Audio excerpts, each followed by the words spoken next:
Thank you so much for sticking around for the Q&A. Please help me welcome back up to the stage Director Dea Kulumbegashvili and producer Alexander Rossi. Thank you so much. I'll start with a couple questions and then we'll open it up. And I will be repeating the questions, so if you don't mind projecting, then I'll repeat the questions so everyone can hear clearly. Yeah, this film is really rooted in reality in a lot of ways. I wondered if you could tell us about where the idea of Nina's character came from and your extensive research process. Thank you. This film is made in the place where I grew up and where my family lives, and where I also made my first feature. So basically, when we were shooting my first feature, I started to meet people. Because there were many children who were participating in the film, and they were always coming with their mothers to the casting and to get to know us.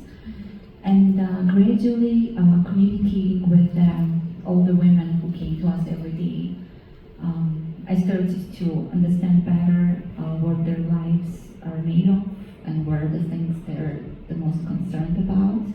So I would say, in a way, this film came to me on its own somehow. It became somehow a necessity for me to make it.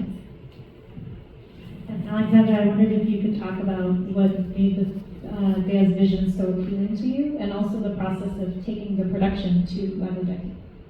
So for me, really, the thing that was really exciting was to work with such a bold filmmaker who really wouldn't accept any compromise, and it was an honor. As a producer, it was like an honor just to witness this process, and I felt, really honored to be able to work with. We wouldn't talk like that to each other normally, but it's really honored to work with such a talented filmmaker, and so it was. The whole production, and it's complicated. So that was a factor, but I have to say that I really admire Dea and the way that she managed to get through this whole process. And so it's interesting that we started off with a team of only men who were producing the film, but because this is such a film which is rooted in a very female experience, and also I was pregnant at some point, then I gave birth, then I was back in a studio with the newborn, and I think that it was kind of inevitable that we needed from the process early on, we understood that we needed a female producer to join, because I guess it was not very easy maybe for all the men producers to deal with a pregnant director, I would say that much. So, and then we became great friends also in the process. That's really a fortuitous timing in that way with your own pregnancy. How do you feel that affected your relationship to the film happening at the same time? I mean, it affected my relationship with everything in my life, in a way, and with film especially. But I would say that it was really important. I understood that no matter how your team understands what you're doing and how much you all understand each other, it's just for me it was a bit difficult in a way to only communicate with the team who was made of men only. And then when Alexander joined, it started to become a bit, I guess, easier, at least for me. Maybe for you, no, because you're still because and pregnancy, I mean, we need to talk maybe more in this industry about what does it mean to be a female director, because we should not talk maybe only about about a legal aspect, or I think what it matters is to talk about what it makes difference day by day for a woman to be pregnant, in a process, or to have a child and go back to the studio, because nothing's supported and understood, and also, Dea was incredible because the work ethics that she had. She had the baby, and in 3 weeks she was back to work in the editing room. She was like, I want to start editing again. And we flew the editor from Italy, where she was living. She was living in a hotel, and she was with this, the baby just born, and so I was like really impressed. So it's just, with that, really, she's such a hard worker that you just have to, support her, and that's, that's the only thing. So that's a different conversation, but I just wish that this industry would be understanding a bit more, because I know that of course men directors also have children, but for a woman, when you're breastfeeding and your child is 3 weeks old and you're postpartum, but you still want to work, so it's kind of like a challenge for the entire team, I would say, and I'm grateful that I had such an incredible support. So the question was asking to elaborate on the visuals, the long hallways, the hospital, the drive, and the rain. Thank you. Well, for me, I think cinema is an experience, and often it's an experience of life, maybe which we're not grasping in the moment when we leave. For me, cinema is in a way this possibility to bring back certain feelings or some emotions that I already had before in my life. And with this film specifically, when we were preparing, this is a beautiful place where the film is made, and I grew up there. My entire life is connected to this place. And when we were preparing the film with the cinematographer, who was my best friend and a very close collaborator, we would go from one village to another, from one house to another, and I would spend hours there talking to women who told me really heartbreaking stories from their lives. And at some days it was very difficult for us to handle, things we would see or would hear. And then we would be driving back to the hotel through this field, which is in the film, and the nature would be spectacular. And sometimes I would just ask to stop and to be able to walk around. And we just spoke to each other that we were grateful to be witnessing all of it at the same time, tragedy, pain, beauty, because that's what life consists of. We can't only talk about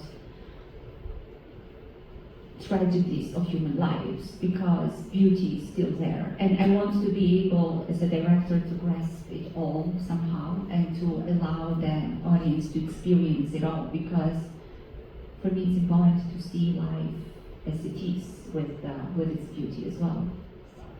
And the question was about the cattle dogs. The bells and the dogs. The dogs, actually this is important because these are really stray dogs from this town, because this town is famous for having hundreds and thousands of stray dogs, and there is almost another level of tragedy of what's happening there. And for me, I really wanted to film and to record these particular dogs.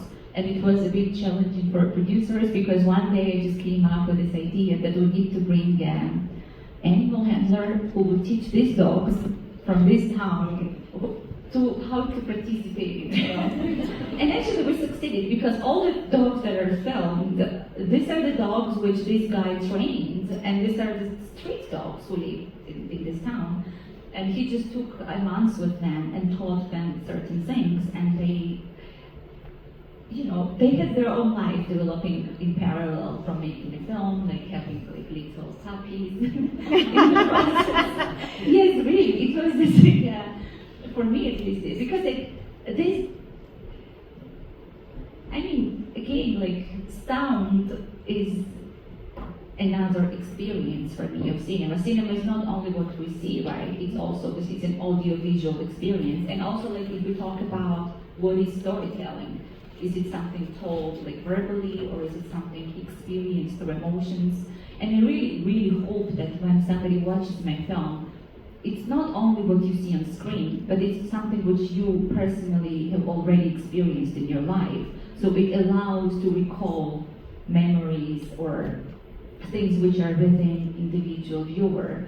And I hope that the sounds of dogs or bells or some airy sounds which are in the film are something which viewers have experienced also, or will in the future, and maybe remember about the film. See a hand over here? Yes. So when the main character was in the, I don't know what to say, or that skin suit or whatever you want to call it, what was your perception of what that should feel like? Was that her own self-perception, or just wondering what you wanted about the audience? The question was about the skin suit and the creature, really, and what you wanted the audience to take from it. Well, I really had the attempt or aspiration to go beyond just human experience. And I always have this, by the way, in my first features. I think that with making a film, I always struggle to go beyond my own perception of life, and then to go maybe beyond human perception as well, because I think life is so much more. But of course, it's very difficult usually, and I think that some things I just cannot explain, because the moment I start to rationalize, they just lose the purpose and meaning. And I hope that this medium will always allow me to be irrational and to go, or to at least encounter irrational things. And it's a slower process for me, because I'm gradually moving there. I think we answered the question was about the pacing of the film and holding on shots for a long time and being uncomfortable. Well, maybe first I look at life this way. I think I have a tendency to just stare at things. And yes, I mean, cinema is for me, in a way, introduction to look at things. And especially in the contemporary world, where I am an information junkie in a way, and I look at so many images every day, and I go to so many galleries, museums, I watch films every day, but then ultimately what I really would want to do is to spend time with an image, like one image. For me as a director, the question is always, what is cinema? Is cinema just one shot, maybe? I mean, there is like constant confrontation I have with myself also as a director, and I hope that it's uncomfortable to watch film, because I think that it's necessary to be confronted sometimes, and for me cinema needs to be radical somehow, and radical is not fast necessarily in the contemporary world, but maybe on the contrary, it's just like necessity to stop or to do nothing even. Like, I had this encounter once with artist Marina Abramovic, who was telling me that she became famous when she did understand that Americans did not know that the greatest art is doing nothing. She was like, imagine I became so famous after she was like, finally I did nothing, you know. I was just silent. But perhaps like cinema would allow us also to be silent and to do nothing. I just don't know how to do that. It's a beautiful note to end on. Thank you for that question. Thank you both so much. Congratulations.